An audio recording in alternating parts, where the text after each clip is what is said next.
Câmeras de segurança flagraram um ladrão numa moto, roubando o relógio de uma vítima. Eu não tinha coração. Não ligava mais pelo que eles estavam sofrendo.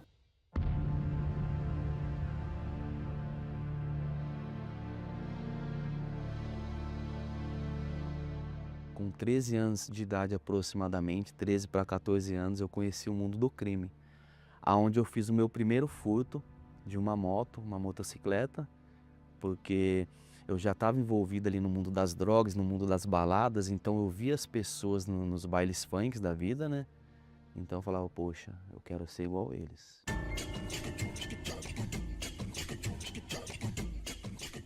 Só que naquele instante, a maldade ela já estava dentro de mim. Como se diz, droga, né?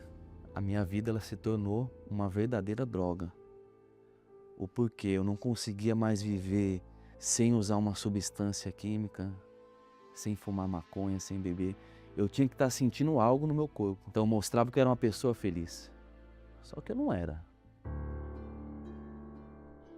E eu conheci uma quadrilha que assaltava relógios de luxo no estado de São Paulo. E com isso, eu decidi ir um pouco mais além daquilo que eu já fazia. Como o crime ele é organizado, essa quadrilha também era organizada.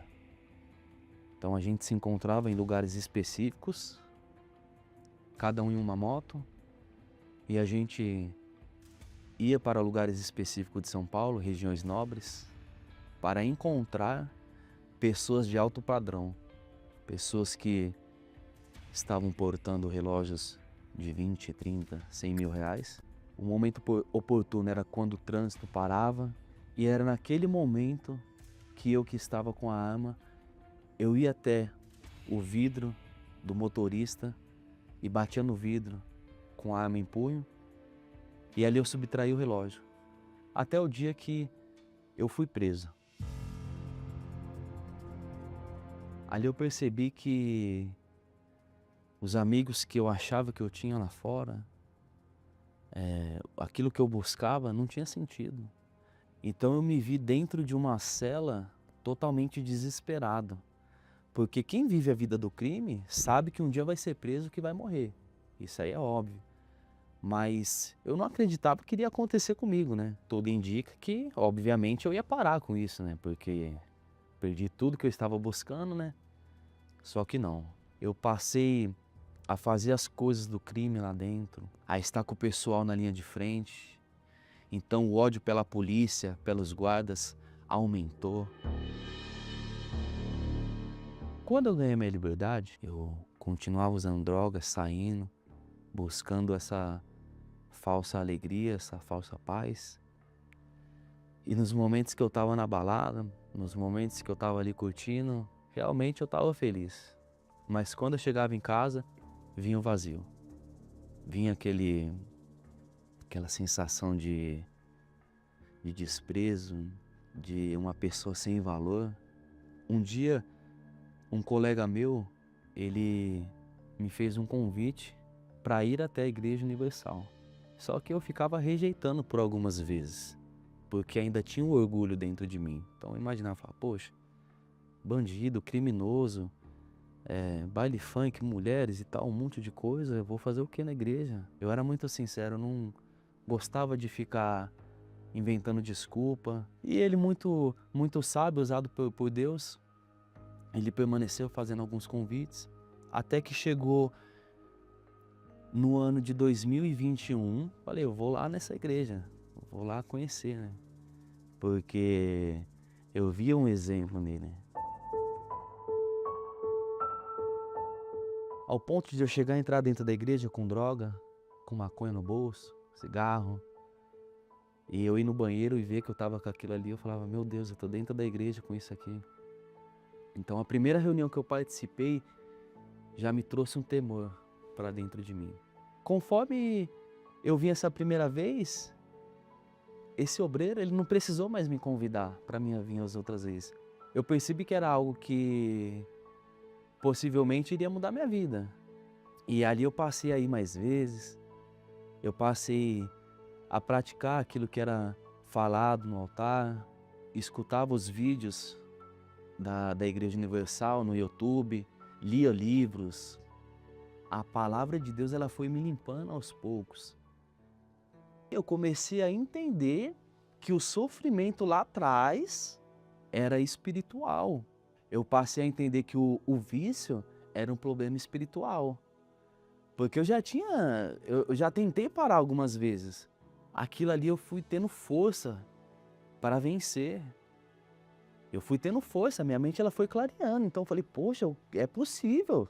No mundo do crime, eu queria estar na linha de frente, né? Eu queria ter o status e tal. Eu falei, poxa, eu colocava toda a força lá, eu vou colocar toda a força aqui também. E para mim receber o que eu estava buscando, eu precisava me arrepender de tudo que eu tinha feito. O Espírito Santo, ele me convenceu a me batizar nas águas. Até o momento que não tinha mais nada dentro de mim, eu já tinha desfeito do velho homem, dos desejos, eu já tinha pegado nojo daquilo que eu fazia. E a minha sinceridade, eu falava para Deus, falava, meu Deus, eu não tenho mais nada. Fui para a reunião de um domingo, me arrumei, fui para a reunião para buscar a Deus. No meio da reunião, da busca, eu comecei a falar com Deus. Eu falei, meu Deus, o apóstolo Paulo, ele diz em Romanos que aquilo que ele quer, aquilo que ele queria, que era o bem, ele não fazia. Mas aquilo que ele não queria, isso ele fazia. E eu estou assim, meu Pai. Se eu continuar sem o teu Espírito, aquilo que eu não quero fazer, eu não vou ter força para vencer. Eu não quero emoção, sensação. Eu quero a certeza de que o Senhor é comigo. A certeza do selo. E ali, o Espírito Santo, no momento que eu falei isso, ele me preencheu. Ele me preencheu de uma tal maneira que eu ganhei uma força dentro de mim. Eu percebi que tudo aquilo que eu fiz valeu a pena. Porque eu fui tomado por uma força, uma alegria muito grande dentro de mim, que eu nunca tinha experimentado na minha vida. Eu tinha experimentado a alegria da droga ali, momentânea, passageira. Mas essa alegria que entrou dentro de mim, era uma alegria permanente. Ali a minha vida ela foi totalmente transformada.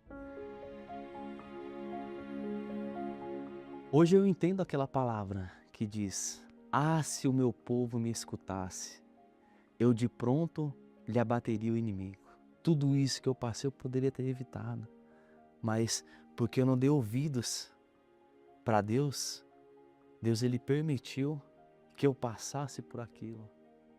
Hoje eu não devo nada para a justiça, tenho 6 processos no meu nome arquivados e hoje eu tenho o caráter de Deus, hoje eu sou uma nova pessoa, hoje eu não tiro nada de ninguém, hoje as coisas que eu tenho é fruto da minha vida com Deus, do trabalho das minhas mãos, do meu suor.